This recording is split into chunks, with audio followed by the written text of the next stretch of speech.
ॐ भूर्भुवस्वः ॐ तत्सवितुर्वरेण्यं।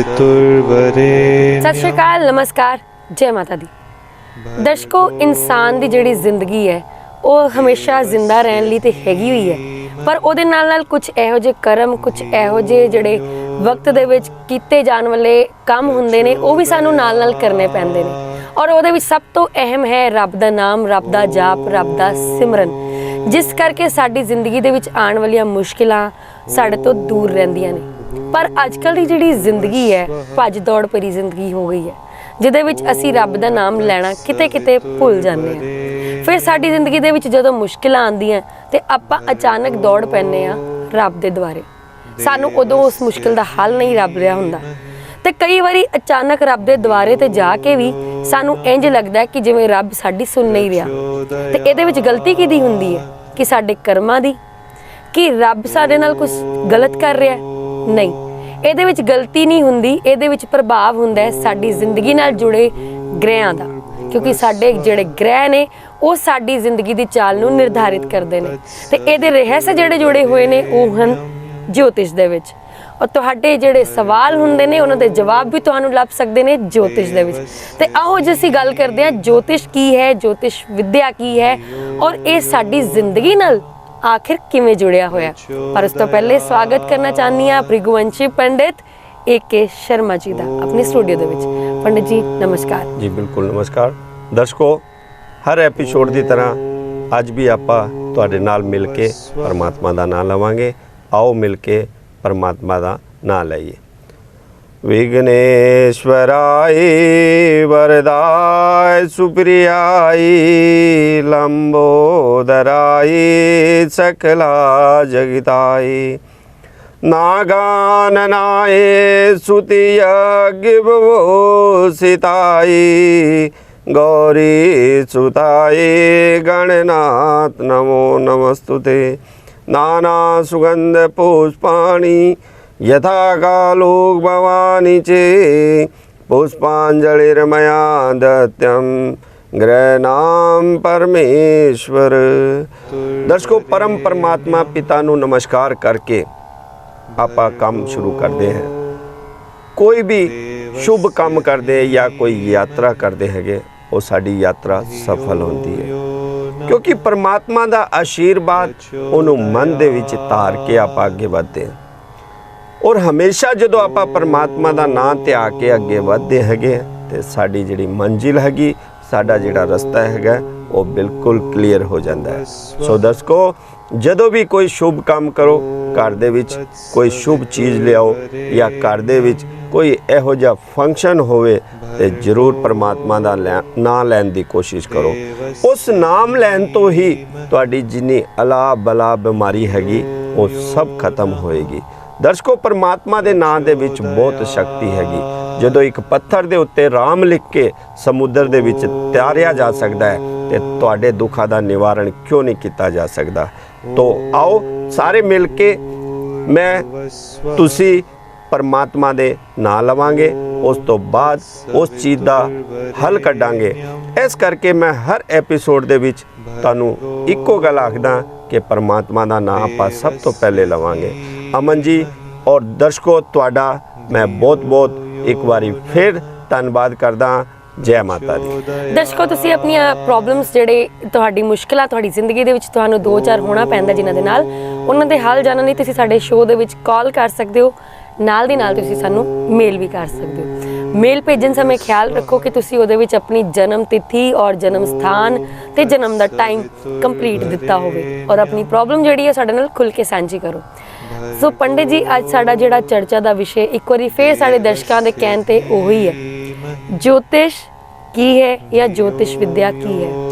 जी बिल्कुल अमन जी, बार बार दर्शकों की मेल आ रही है। साडे नाल बहुत इहो जे नवे दर्शक जुड़े हैं जो अपने मेल के माध्यम तो सानू पूछ रहे हैं कि असी जिस टाइम तुहाडा एपीसोड आ रहा सी असी नहीं देखा। किसी दे सानू पता लगा है कि बई उस टाइम इस चैनल ते यह प्रोग्राम आ रहा सी तुहाडा भविख तुहाडे हाथ।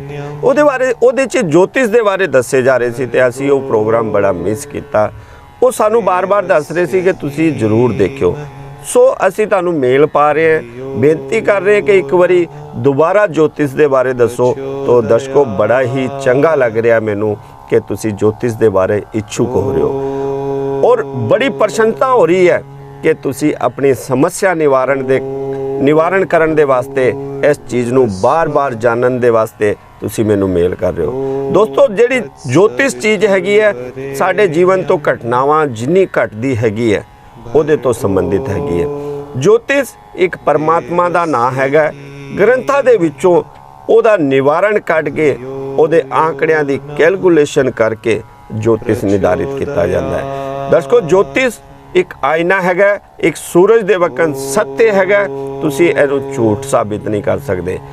ਇੱਕੋ ਗੱਲ ਤੋਂ ਬਸ ਦੁੱਖ ਹੁੰਦਾ ਹੈ ਕਿ ਜੋਤਿਸ਼ ਨੂੰ ਕਈ ਲੋਕਾਂ ਨੇ ਅੰਧਕਾਰ ਦੇ ਵਿੱਚ ਸੁੱਟਿਆ ਹੋਇਆ ਹੈ, ਉਹਦੇ ਉੱਤੇ ਗੌਰ ਨਹੀਂ ਕਰਨਾ, ਲੋਕਾਂ ਨੂੰ ਵਹਿਮਾਂ ਭਰਮਾਂ 'ਚ ਪਾਣਾ।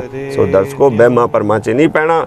ਜੋਤਿਸ਼ ਜਿਹੜਾ ਹੈਗਾ ਉਹਨੂੰ ਸਹੀ ਜਾਣਨ ਦੀ ਕੋਸ਼ਿਸ਼ ਕਰਨੀ ਹੈ ਔਰ ਉਹਦਾ ਸਹੀ ਹੱਲ ਕੱਢਣ ਦੀ ਕੋਸ਼ਿਸ਼ ਕਰਨੀ ਹੈ, ਤਾਂ ਹੀ ਤੁਹਾਡੇ ਜੀਵਨ ਦੇ ਵਿੱਚ ਤੁਹਾਡੇ ਜੀਵਨ ਦੀ ਕਠਿਨਾਈਆਂ ਖਤਮ ਹੋਏਗੀ ਔਰ ਤੁਹਾਡਾ ਜੀਵਨ ਖੁਸ਼ਹਾਲ ਹੋਏਗਾ। ਜੀ ਪੰਡਿਤ ਜੀ, ਜੇਕਰ ਜੋਤਿਸ਼ ਇੱਕ ਵਿਦਿਆ ਹੈ ਤੇ ਇਸ ਵਿਦਿਆ ਨੂੰ ਹਾਸਿਲ ਕਰਨ ਲਈ ਜਦੋਂ ਕੋਈ ਚਾਹੇ ਕਿ ਮੈਂ ਐਡਮਿਸ਼ਨ ਲਾਂ ਤੇ ਇਹਦੇ ਕੋਈ ਸਕੂਲਸ ਵਗੈਰਾ ਵੀ ਹੁੰਦੇ ਨੇ ਜਾਂ ਜਿੰਨੇ ਸਿੱਖਣੀ ਹੈ ਵਿਦਿਆ ਪ੍ਰਾਪਤ ਕਰਨੀ ਉਹਦਾ ਕਿੱਥੋਂ ਤੱਕ ਪੜ੍ਹੇ ਹੋਣਾ ਜ਼ਰੂਰੀ ਹੈ? ਜੀ ਬਿਲਕੁਲ ਅਮਨ ਜੀ, ਅੱਜ ਦੇ ਯੁੱਗ ਦੇ ਵਿੱਚ ਬਿਨਾਂ ਪੜ੍ਹਾਈ ਤੋਂ ਕੁਝ ਨਹੀਂ ਹੈ ਔਰ ਜੋਤਿਸ਼ ਸਾਡਾ ਹੈਗਾ ਇੱਕ ਸੰਸਕ੍ਰਿਤ ਗ੍ਰੰਥਾਂ ਨੂੰ ਉਹਦਾ ਮੰਥਨ ਕਰਕੇ ਉਹਨੂੰ ਪੜ੍ਹ ਕੇ ਅੱਗੇ ਵਧਣਾ। ਦਰਸ਼ਕੋ ਘੱਟੋ ਤੋਂ ਘੱਟ 10 ਕਲਾਸ ਪੜ੍ਹਨਾ ਬਹੁਤ ਜ਼ਰੂਰੀ ਹੈਗਾ, ਕਿਉਂਕਿ ਥੋੜਾ ਬਹੁਤਾ ਤੁਸੀਂ ਅਗਰ ਸੰਸਕ੍ਰਿਤ ਦੀ ਨੌਲੇਜ ਤੁਹਾਨੂੰ ਨਹੀਂ ਹੈਗੀ ਹੈ ਕੋਈ ਗੱਲ ਨਹੀਂ, ਉੱਥੇ ਤੁਹਾਨੂੰ ਪੂਰਾ ਦੱਸਿਆ ਜਾਏਗਾ। ਤੁਸੀਂ ਵੀ ਆਪਣੀ ਕੁੰਡਲੀ ਬਣਾਉਣਾ ਸਿੱਖ ਸਕਦੇ ਹੋ, ਆਪਣੇ ਜ਼ਿੰਦਗੀ ਦੇ ਵਿੱਚ ਆਉਣ ਵਾਲੀ ਕਠਿਨਾਈਆਂ ਜਿਹੜੀ ਹੈਗੀ ਉਹਦੇ ਵਾਸਤੇ ਜਾਣ ਸਕਦੇ ਹੋ। ਲੇਕਿਨ ਜ਼ਰੂਰਤ ਹੈ ਤੁਹਾਨੂੰ ਪੂਰੇ ਪ੍ਰੋਪਰ ਤਰੀਕੇ ਨਾਲ ਉਹਦੀ ਸਟੱਡੀ ਕਰਨਾ ਔਰ ਉਹਦੇ ਉੱਤੇ ਅਮਲ ਕਰਨਾ। ਅਮਲ ਇਹ ਨਹੀਂ ਕਿ ਆਪਾਂ ਐਡਮਿਸ਼ਨ ਲੈ ਲਿਆ ਔਰ ਪੜ੍ਹਾਈ ਜਿਹੜੀ ਹੈ ਪੂਰੀ ਕਰ ਲਿੱਤੀ ਉਸ ਤੋਂ ਬਾਅਦ ਛੱਡ ਦਿੱਤਾ। ਦਰਸ਼ਕੋ ਪੜ੍ਹ ਕੇ ਉਹਨੂੰ ਪ੍ਰੈਕਟੀਕਲ ਕਰਕੇ ਦੇਖਣਾ ਹੈ ਕਿ ਮੈਂ ਇਹ ਜਿਹੜੀ ਚੀਜ਼ ਇਹਦੇ ਤੋਂ ਕੱਢੀ ਹੈ ਕਿ ਉਹਨੂੰ ਸ਼ੂਟ ਹੁੰਦੀ ਹੈ, ਕਿ ਉਹਦੇ ਤੇ ਲਾਗੂ ਹੁੰਦੀ ਹੈ, ਤਾਂ ਹੀ ਤੁਹਾਡੀ ਪੜ੍ਹਾਈ ਦਾ ਪਤਾ ਲੱਗੇਗਾ ਕਿ ਤੁਹਾਡੀ ਪੜ੍ਹਾਈ ਜੋਤਿਸ਼ ਜਿਹੜੀ ਹੈਗੀ ਹੈ ਲੋਕਾਂ ਦਾ ਕਿੰਨਾ ਭਲਾ ਕਰਨ ਦੇ ਉੱਤੇ ਕੰਮ ਆ ਰਹੀ ਹੈ, ਉਹ ਤੁਹਾਡੇ ਨਾਂ ਦੇ ਉੱਤੇ ਲੋਕਾਂ ਦੀ ਸਮੱਸਿਆ ਜਿਹੜੀ ਹੈ ਉਹ ਹੱਲ ਹੋਏਗੀ। ਪੰਡਿਤ ਜੀ, ਜੋਤਿਸ਼ ਵਿਦਿਆ ਨੂੰ ਹਾਸਿਲ ਕਰਨ ਲਈ, ਇਹਦੀ ਡਿਗਰੀ ਨੂੰ ਹਾਸਿਲ ਕਰਨ ਲਈ ਕਿੰਨੀ ਕੁ ਦੇਰ ਦਾ ਸਮਾਂ ਲੱਗ ਜਾਂਦਾ ਹੈ? ਜੀ ਬਿਲਕੁਲ ਅਮਨ ਜੀ, ਘੱਟੋ ਘੱਟ ਨਹੀਂ ਤੇ ਵੈਸੇ ਇਹਨੂੰ 3 ਸਾਲ ਪੂਰੇ ਲੱਗਦੇ ਹੈਗੇ। ਲੇਕਿਨ ਮੈਂ ਪਿਛਲੇ ਐਪੀਸੋਡ 'ਚ ਵੀ ਦਰਸ਼ਕਾਂ ਨੂੰ ਦੱਸਿਆ ਸੀ ਕਿ ਗ੍ਰੰਥ ਦਾ ਅਧਿਐਨ ਕਰਨ ਵਾਸਤੇ ਟਾਈਮ ਨਹੀਂ ਹੈਗਾ। ਅਨਲਿਮਿਟਿਡ ਜਿੰਨਾ ਤੁਸੀਂ ਇਹਦਾ ਮੰਥਨ ਕਰਦੇ ਰਹੋਗੇ ਉਨੀ ਜ਼ਿਆਦਾ ਤੁਹਾਡਾ ਜਿਹੜਾ ਗਿਆਨ ਹੈਗਾ ਉਹ ਵੱਧਦਾ ਰਹੇਗਾ। ਗਿਆਨ ਦਾ ਦਰਸ਼ਕੋ ਅੰਤ ਨਹੀਂ ਹੈਗਾ ਜੀ, ਗਿਆਨ ਬੇਅੰਤ ਹੈਗਾ ਜੀ। ਸਮੁੰਦਰ ਦੀ ਤਹਿਵਾਂ ਨੂੰ ਆਪਾਂ ਜਿਵੇਂ ਨਹੀਂ ਜਾਣ ਸਕਦੇ, ਉੱਦਾਂ ਗਿਆਨ ਦੀ ਜਿਹੜਾ ਭੰਡਾਰ ਹੈਗਾ ਉਹਨੂੰ ਵੀ ਨਹੀਂ ਜਾਣ ਸਕਦੇ। ਅੱਗੇ ਤੋਂ ਅੱਗੇ ਤੁਹਾਡੇ ਵਾਸਤੇ ਗਿਆਨ ਹੈਗਾ, ਜਾਣਨ ਦੀ ਕੋਸ਼ਿਸ਼ ਕਰੋ। ਜਿੰਨਾ ਜ਼ਿਆਦਾ ਜਾਣੋਗੇ ਉਹਨਾਂ ਲੋਕਾਂ ਦਾ ਤੁਸੀਂ ਭਲਾ ਕਰੋਗੇ। ਜੀ ਬਿਲਕੁਲ ਪੰਡਿਤ ਜੀ, ਤੇ ਇਸ ਵਿਦਿਆ ਨੂੰ ਆਪਾਂ ਹਾਸਿਲ ਕਰਕੇ ਕੀ ਸਾਡੀ ਜਿਹੜੀ ਉਪਾਧੀ ਹੈ, ਸਾਡੀ ਡਿਗਰੀ ਦੇ ਵਿੱਚ ਸਾਨੂੰ ਕਿਸ ਨਾਮ ਨਾਲ ਪੁਕਾਰਿਆ ਜਾਂਦਾ ਹੈ? ਜੀ ਬਿਲਕੁਲ, ਜੋਤਿਸ਼ ਦੇ ਵਿੱਚ ਜਿਹੜਾ ਅਗਰ ਇੱਕ ਨੋਰਮਲ ਪੰਡਿਤ ਹੁੰਦਾ ਹੈ ਤੇ ਉਹਨੂੰ ਤੇ ਬਈ ਆਪਾਂ ਪੰਡਿਤ ਹੀ ਆਖਾਂਗੇ, ਕਿਉਂਕਿ ਉਹਦਾ ਜਿਹੜਾ ਪੁਸਤਾਨੀ ਕੰਮ ਹੁੰਦਾ ਹੈਗਾ। ਇੱਕ ਆਮ ਆਦਮੀ ਕਰਦਾ ਹੈਗਾ ਤੇ ਐਸਟ੍ਰੋਲੋਜੀ ਵਾਸਤੇ ਉਹਦੀ ਡਿਗਰੀ ਹੋ ਜਾਂਦੀ ਹੈ, ਪ੍ਰੋਫੈਸਰ ਲੱਗ ਜਾਂਦਾ ਹੈਗਾ, ਮਾਸਟਰ ਕਿਹਾ ਜਾ ਸਕਦਾ ਹੈਗਾ ਉਹਨੂੰ। ਲੇਕਿਨ ਕਰਮ ਤੋਂ ਜਿਹਨੂੰ ਇਹ ਕੰਮ ਆਇਆ ਹੈ ਉਹ ਸਿਰਫ ਇੱਕ ਪੰਡਿਤ ਨੂੰ ਆਇਆ ਹੈ। ਕਿਉਂਕਿ ਦਰਸ਼ਕੋ ਸਟੱਡੀ ਕਰਨਾ ਬਹੁਤ ਆਸਾਨ ਹੈ, ਲੋਕਾਂ ਦਾ ਭਲਾ ਕਰਨਾ ਵੀ ਬਹੁਤ ਆਸਾਨ ਹੈਗਾ ਜੀ। ਲੇਕਿਨ ਜਦੋਂ ਭਲਾ ਕਰਨ ਦੀ ਵਾਰੀ ਆਉਂਦੀ ਹੈ ਉਸ ਟਾਈਮ ਉਹਦੇ ਦੁੱਖਾਂ ਦਾ ਕੁਝ ਹਿੱਸਾ ਜਦੋਂ ਜਾਪ ਜਾਂ ਉਹਦਾ ਦਾਨ ਲੈਂਦੇ ਹੋ ਉਹ ਪੰਡਿਤ ਦੇ ਉੱਤੇ ਪੈਂਦਾ ਹੈਗਾ। ਤੇ ਇਸ ਕਰਕੇ ਉਹਦਾ ਨਿਵਾਰਨ ਕਰਨਾ ਵੀ ਆਉਣਾ ਚਾਹੀਦਾ ਹੈ, ਤਾਂ ਹੀ ਤੁਹਾਡਾ ਵੀ ਭਲਾ ਹੋ ਸਕਦਾ ਹੈ ਔਰ ਦਰਸ਼ਕਾਂ ਦਾ ਵੀ ਭਲਾ ਹੋ ਸਕਦਾ ਹੈ। ਪੰਡਿਤ ਜੀ, ਇਸ ਵਿਦਿਆ ਨੂੰ ਯਾਨੀ ਕਿ ਜੋਤਿਸ਼ ਵਿਦਿਆ ਨੂੰ ਗ੍ਰਹਿਣ ਕਰਨਾ ਆਸਾਨ ਹੈ? ਇਹਦੀ ਪੜ੍ਹਾਈ ਜਿਹੜੀ ਆਸਾਨ ਹੈ ਜਾਂ ਬਹੁਤ ਜਟਿਲ ਹੈ? ਬਿਲਕੁਲ ਜਟਿਲ ਬਹੁਤ ਜ਼ਿਆਦਾ ਹੈਗੀ ਹੈ, ਕਿਉਂਕਿ ਇੱਕ ਨੋਰਮਲ ਆਪਾਂ ਸਵੇਰੇ ਉੱਠ ਕੇ ਨਹਾ ਧੋ ਕੇ ਸ਼ੀਸ਼ੇ ਦੇ ਵਿੱਚ ਜਦੋਂ ਆਪਣਾ ਚਿਹਰਾ ਦੇਖਦੇ ਤੇ ਆਪਾਂ 5-7 ਮਿੰਟ ਆਪਣੇ ਉਸ ਟਾਈਮ ਨੂੰ ਖਰਾਬ ਕਰਦੇ ਨੇ। ਆਪਾਂ ਨੂੰ ਮਨ ਨਹੀਂ ਪਾਉਂਦਾ ਵੀ ਆਪਾਂ ਬਾਲ ਇੱਦਾਂ ਨਹੀਂ ਇੱਦਾਂ ਕਰਾਂਗੇ। ਕੁੰਡਲੀ ਜੋਤਿਸ਼ ਸਿੱਖ ਕੇ ਕੁੰਡਲੀ ਬਣਾਉਣਾ ਕਿਸੇ ਦਾ ਭਵਿੱਖ ਦੇਖਣਾ ਬਹੁਤ ਹੀ ਟਫ ਗੱਲ ਹੈ ਜੇ ਆਪਾਂ ਕਹੀਏ ਆਸਾਨ ਹੈ, ਆਸਾਨ ਨਹੀਂ ਹੈ। ਮਾੜੀ ਜੀ ਤੁਹਾਡੀ ਇੱਕ ਗਲਤੀ ਕਿਸੇ ਦੀ ਜ਼ਿੰਦਗੀ, ਕਿਸੇ ਦਾ ਭਵਿੱਖ ਵਿਗਾੜ ਸਕਦੀ ਹੈ। ਮੇਰੇ ਕੋਲ ਬਹੁਤ ਸਾਰੇ ਇਹੋ ਜਿਹੀ ਮੇਲਾ ਹੈਗੀ ਜਿਨ੍ਹਾਂ ਦੇ ਅੱਛੇ ਰਿਸ਼ਤੇ ਆਏ, ਅੱਛੇ ਘਰ-ਬਾਰ ਮਿਲੇ ਉਹਨਾਂ ਨੂੰ, ਲੇਕਿਨ ਨੋਰਮਲ ਬੰਦੇ ਦੀ ਸਟੱਡੀ ਕਰਨ ਕਰਕੇ ਉਹਨਾਂ ਦੇ ਰਿਸ਼ਤੇ ਨਹੀਂ ਹੋ ਪਾਏ, ਕਿਉਂਕਿ ਉਹਨਾਂ ਨੂੰ ਪੂਰਾ ਗਿਆਨ ਹੀ ਨਹੀਂ ਦਿੱਤਾ ਵੀ ਇਹਨਾਂ ਦੀ ਕੁੰਡਲੀ ਮਿਲ ਰਹੀ ਹੈ। ਫਿਰ ਵੀ ਉਹਨਾਂ ਨੇ ਮਨਾ ਕਰਤਾ ਕਿ ਵੀ ਉਹਨਾਂ ਦੀ ਕੁੰਡਲੀ ਨਹੀਂ ਮਿਲ ਰਹੀ।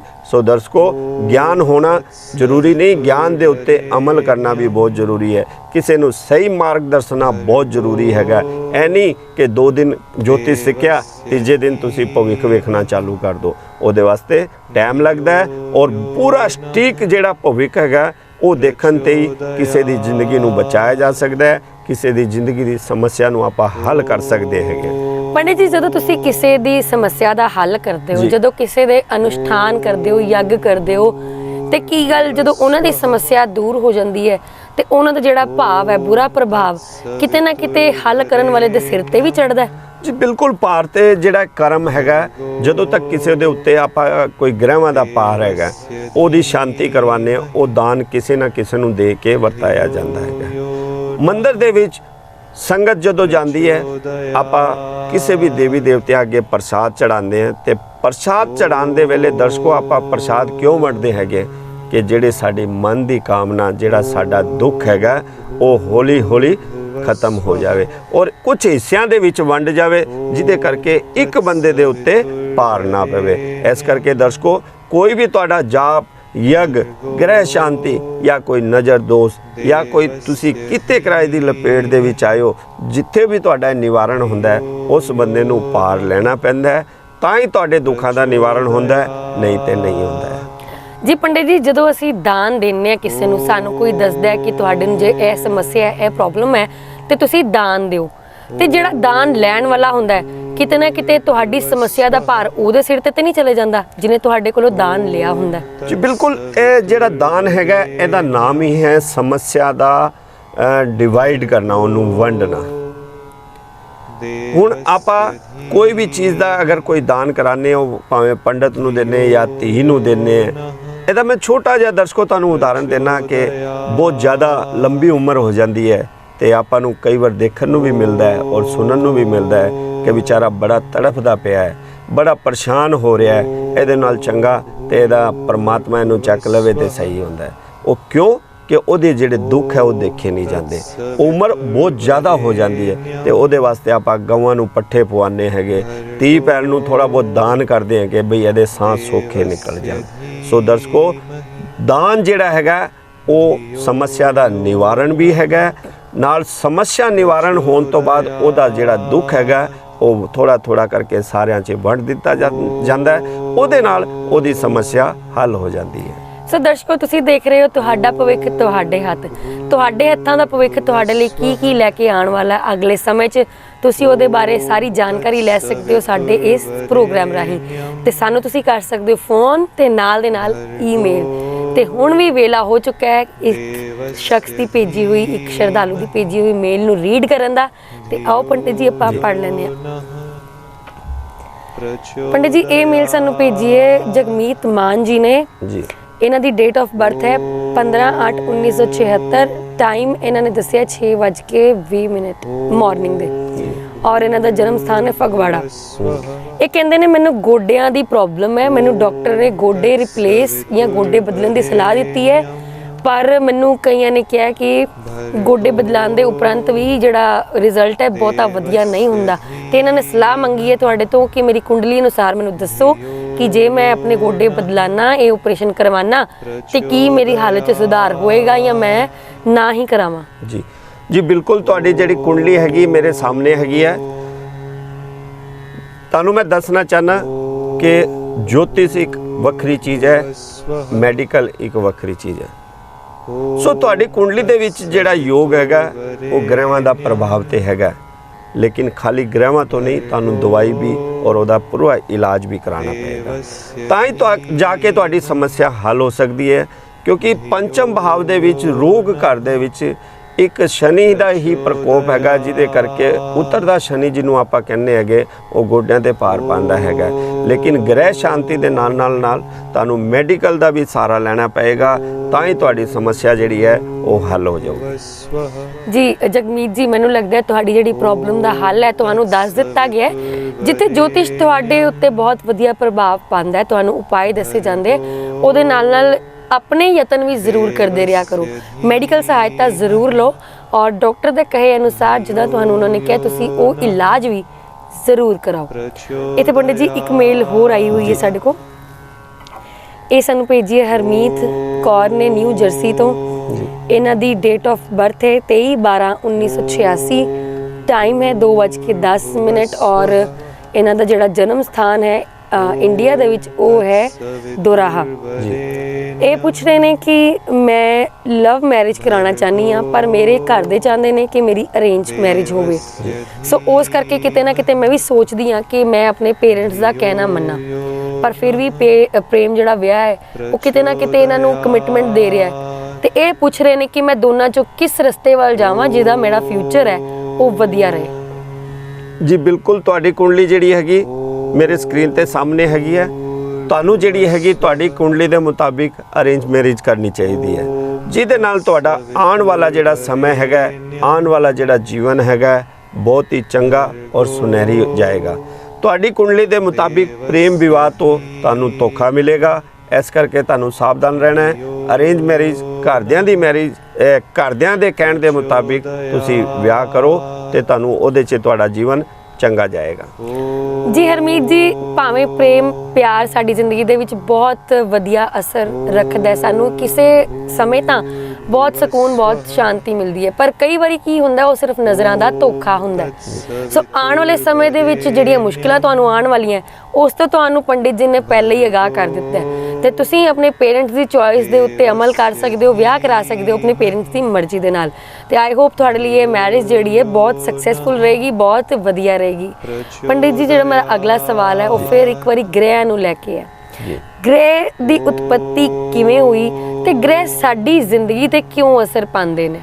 ਜੀ ਬਿਲਕੁਲ ਅਮਨ ਜੀ, ਗ੍ਰਹਿ ਜਿਹੜੇ ਹੈਗੇ ਆ ਉਹ ਇੱਕ ਬ੍ਰਹਮਾਂਡ ਦੇ ਉੱਤੇ ਦੇਵੀ ਦੇਵਤਾਂ ਦੀ ਸਥਾਪਿਤ ਕੀਤੇ ਸਵਰੂਪ ਹੈਗੇ ਆ। ਇਹਨਾਂ ਨੂੰ ਆਪਾਂ ਦੇਵ ਰੂਪ ਵੀ ਮੰਨਦੇ ਆ ਔਰ ਉਹਨਾਂ ਦਾ ਜਿਹੜਾ ਅੰਸ਼ ਸੂਖਸ਼ਮ ਰੂਪ ਹੈਗਾ ਉਹ ਆਪਾਂ ਉਹਨਾਂ ਨੂੰ ਗ੍ਰਹਿ ਕਹਿੰਦੇ ਨੇ।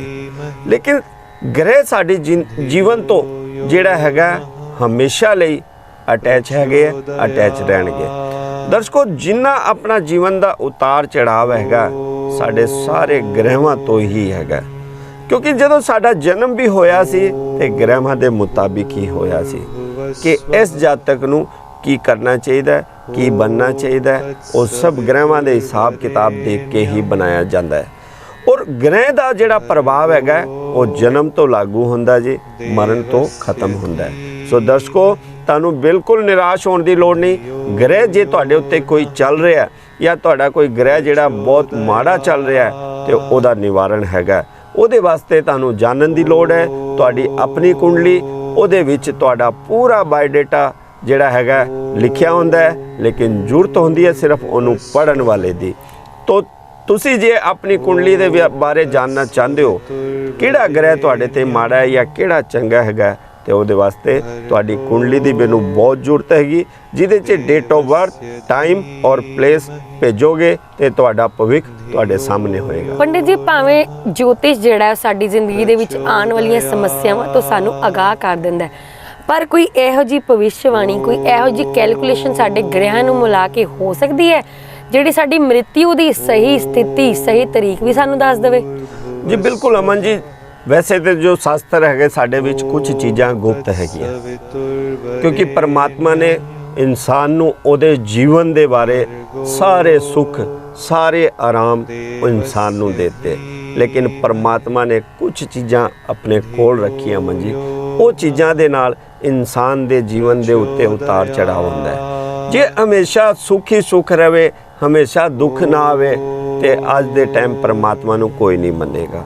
ਕਿਉਂਕਿ ਪਰਮਾਤਮਾ ਨੇ ਜਦੋਂ ਸ੍ਰਿਸ਼ਟੀ ਬਣਾਈ ਉਦੋਂ ਇੱਕੋ ਹੀ ਗੱਲ ਉਹਨਾਂ ਨੇ ਆਖੀ ਕਿ ਮਨੁੱਖ ਦੇ ਜੀਵਨ ਦੇ ਵਿੱਚ ਜੋ ਵੀ ਸੁੱਖ ਹੈਗੇ ਤੁਸੀਂ ਹਾਸਲ ਕਰੋ। ਲੇਕਿਨ ਦਰਸ਼ਕੋ, उन्होंने अपने कोल जीवन मरण जस अपजस विधि हाथ, उन्होंने अपने कोल ये 5 चीज़ां रख लीती। ना तो किसी को कोई मार सकता है, ना किसी को कोई वो हिला सकता है।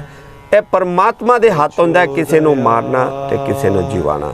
ਉਹਦਾ ਵਿਆਖਿਆਨ ਜਿਹੜੀ ਹੈਗੀ ਅਸੀਂ ਸਾਡੇ ਸ਼ਾਸਤਰਾਂ ਦੇ ਵਿੱਚ ਵੀ ਨਹੀਂ ਕੱਢ ਸਕਦੇ ਕਿ ਬਈ ਇਹ ਬੰਦਾ ਕਿਸ ਦਿਨ ਮਰੇਗਾ। ਦਰਸ਼ਕੋ ਜੇ ਆਪਾਂ ਨੂੰ ਇਹ ਪਤਾ ਲੱਗ ਜਾਏ ਕਿ ਉਹ ਬੰਦਾ ਕਿਸ ਦਿਨ ਮਰੇਗਾ ਤੇ ਉਸ ਤੋਂ ਪਹਿਲੇ ਹੀ ਉਹ ਹਾਹਾਕਾਰ ਮਚਾ ਦੇਗਾ, ਉਹਦੇ ਘਰ 'ਚ ਹਾਹਾਕਾਰ ਮਚ ਜਾਏਗੀ। ਇਸ ਕਰਕੇ ਪਰਮਾਤਮਾ ਨੇ ਇਹ ਚੀਜ਼ਾਂ ਗੁਪਤ ਰੱਖੀ ਹੈ। ਹਾਂ, ਇਹਦਾ ਨਿਵਾਰਨ ਜ਼ਰੂਰ ਪਰਮਾਤਮਾ ਨੇ ਕੀਤਾ ਕਿ ਇਹੋ ਜਿਹੀ ਤੁਹਾਡੇ ਤੇ ਅਗਰ ਮੁਸੀਬਤ ਆਂਦੀ ਹੈ ਤੇ ਉਹਦਾ ਨਿਵਾਰਨ ਹੈਗਾ। ਦਰਸ਼ਕੋ ਇਹਦੇ ਵਾਸਤੇ ਆਪਾਂ ਨੂੰ ਬਿਲਕੁਲ अलर्ट रहना पैंदा है। साडे जीवन दे विच जिहड़ी कठिनाइयां हैगी उहदा शास्त्रां दे मुताबिक निवारण है। लेकिन जे तुसीं कहो किसी नूं मारन दी डेट दस दिओ या किसी ने मारना है तो इहो जिहा काम शास्त्रां दे विच नहीं होंदा है। और इहो जिहे काम दे वास्ते तुसीं सानूं कॉन्टैक्ट भी नहीं करो, क्योंकि इहो जिहे काम परमात्मा दे हैगे। परमात्मा तो वध के कोई जी नहीं होंदा जी बिल्कुल पंडित जी। सो ਇਹਦੇ ਵਿੱਚ ਜੋਤਿਸ਼ ਦੇ ਰਾਹੀਂ ਆਪਾਂ ਇਹ ਦੇਖ ਸਕਦੇ ਹਾਂ ਕਿ ਸਾਨੂੰ ਆਉਣ ਵਾਲੇ ਸਮੇਂ ਦੇ ਵਿੱਚ ਕਿਹੜੀਆਂ ਔਕੜਾਂ ਕਿਹੜੀਆਂ ਮੁਸ਼ਕਲਾਂ ਆਉਣ ਵਾਲੀਆਂ ਜਾਂ ਉਹਨਾਂ ਦਾ ਨਿਪਟਾਰਾ ਕਿਸ ਤਰੀਕੇ ਨਾਲ ਕੀਤਾ ਜਾਏ। ਪਰ ਜਿਹੜੀ ਮ੍ਰਿਤਿੂ ਹੈ ਉਹ ਸਿਰਫ ਔਰ ਸਿਰਫ ਭਗਵਾਨ ਦੇ ਹੱਥ ਵਿੱਚ ਹੈ ਔਰ ਉਹ ਗੁਪਤ ਰੂਪ ਨਾਲ ਉਹਨਾਂ ਨੇ ਰੱਖੀ ਹੋਈ ਹੈ। ਇਹਦਾ ਵਿਆਖਿਆਨ ਕਿਤੇ ਵੀ ਕੋਈ ਨਹੀਂ ਕਰ ਸਕਦਾ। ਜੇ ਤੁਹਾਨੂੰ ਕੋਈ ਕਹਿੰਦਾ ਹੈ ਕਿ ਮੈਂ ਕੋਈ ਫਲਾਣਾ ਅਨੁਸ਼ਠਾਨ ਕਰਦਾ ਜਾਂ ਇਹ ਯੱਗ ਕਰਦਾ ਤੇ ਮੈਂ ਤੁਹਾਨੂੰ ਤੇਰੀ ਜਿਹੜੀ ਮ੍ਰਿਤਿੂ ਦੀ ਜਿਹੜੀ ਤਿਥੀ ਹੈ ਉਹ ਦੱਸ ਸਕਦਾ, ਤੇ ਉਹ ਸਰਾਸਰ ਗਲਤ ਦੱਸਦਾ ਹੈ, ਕਿਉਂਕਿ ਇਹਦਾ ਕੋਈ ਵੀ ਪੂਰਵ ਅਨੁਮਾਨ ਨਹੀਂ ਲਗਾਇਆ ਜਾ ਸਕਦਾ। ਸੋ ਦਰਸ਼ਕੋ ਆਪਣੀਆਂ ਮੇਲਸ ਔਰ ਆਪਣੇ ਫੋਨ ਕਾਲਸ ਸਾਡੇ ਸ਼ੋਅ ਤੱਕ ਪਹੁੰਚਾਉਣੇ ਜਾਰੀ ਰੱਖਿਓ। ਨੰਬਰ ਤੁਸੀਂ ਲੈ ਸਕਦੇ ਹੋ ਜੀ ਆਪਣੀ ਟੀਵੀ ਸਕਰੀਨ ਤੋਂ। ਫਿਰ ਇੱਕ ਵਾਰੀ ਵੇਲਾ ਹੋ ਗਿਆ ਉਹ ਮੇਲ ਪੜਨ ਦਾ, ਤੇ ਆਓ ਪੰਡਿਤ ਜੀ ਆਪਾਂ ਮੇਲ ਪੜ੍ਹ ਲਈਏ ਜੀ। ਪੰਡਿਤ ਜੀ ਇਹ ਮੇਲ ਸਾਨੂੰ ਭੇਜੀ ਹੈ ਸਿਮੇ ਸਿੰਘ ਨੇ। ਡੇਟ ਆਫ ਬਰਥ ਇਹਨਾਂ ਦੀ 20/1/1986। ਟਾਈਮ ਦੱਸਦੇ ਨੇ 9:10 ਸਵੇਰ ਦੇ। ਫਿਲਹਾਲ ਇਹ ਰਹਿ ਰਹੇ ਨੇ ਨਿਊਯਾਰਕ 'ਚ ਔਰ ਜਨਮ ਸਥਾਨ ਇਹਨਾਂ ਦਾ ਜਲੰਧਰ ਇੰਡੀਆ।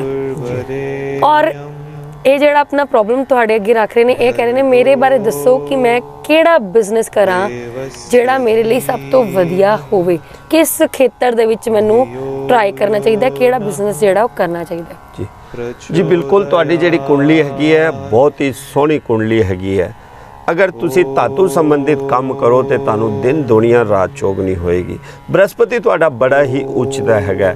बृहस्पति उच्च दे होण करके धातु संबंधित यानी तुसी सोने चांदी दी भी काम कर सकते हो, सिक्के दा भी काम कर सकते हो, मनी दा भी काम कर सकते हो। यानी संबंधित धातु दी जिन्नियां चीज़ां हैगी उदों रिलेटिव तुसी अगर काम करोगे तो दिन दुनिया रात चौगनियां होएगी। तुहाडा बृहस्पति उच्च दा होण करके तुसी इस टाइम तुहाडा बहुत सुनहरी मौका हैगा जे।